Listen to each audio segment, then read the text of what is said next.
Rain lashed against the windows, each drop a reminder of the storm's fury. Thunder rattled the old house, shaking its very foundations with each deafening clap. I sat by the fire, trying to forget the chill in my bones, the warmth of the flames barely reaching my heart. Retirement was supposed to be peaceful. It wasn't supposed to be haunted by memories of a past I couldn't escape, especially not today. Not on a day like this, when the storm outside mirrored the turmoil within. The storm reminded me of that day, the day I got the call that changed everything, the day that still makes me shudder. Even now, years later, the fear lingers, refusing to let go. It hides in the shadows, it whispers in the wind, a constant reminder of what was lost.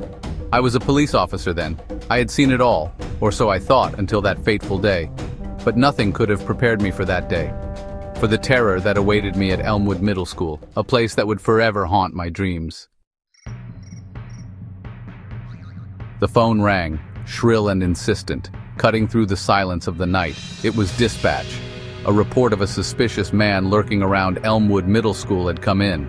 He was last seen near the boys' locker room. The school was immediately placed on lockdown to ensure safety. They needed someone to investigate the situation. Without hesitation, I grabbed my coat and my gun, ready for whatever awaited. The storm seemed to worsen as I drove through the night. The wind howled like a beast, relentless and fierce. Rain blurred the road ahead, making it difficult to see. A sense of foreboding settled over me, heavy and unshakable. I couldn't shake it. The school loomed ahead, dark and ominous, like a shadowy fortress in the storm. The only light came from the flashing blue and red of the patrol car outside, casting eerie shadows on the wet ground. I parked and got out. The air was thick with the smell of rain and fear, mingling into a palpable tension that hung in the night. The school doors were locked. The officer on duty let me in. His face was pale. He looked shaken. We entered the school. The silence was deafening. Hallways stretched out before me, dark and empty. Lockers lined the walls, cold and metallic. The air was heavy, suffocating. I could hear my own heart beating. We reached the boys' locker room.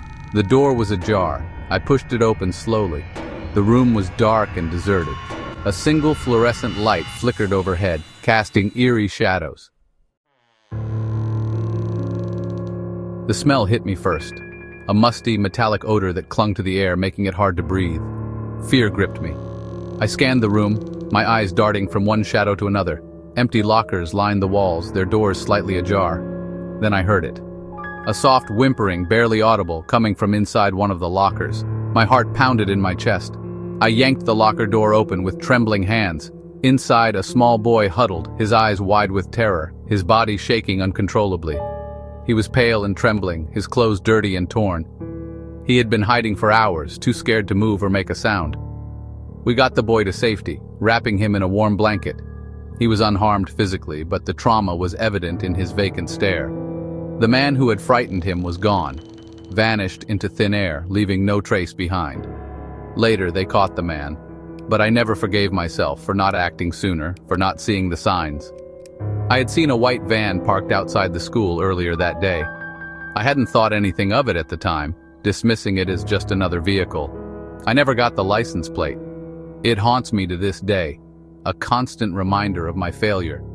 The storm rages on outside, the wind howling through the trees. But inside, I feel a different kind of chill, one that seeps into my bones. The chill of regret.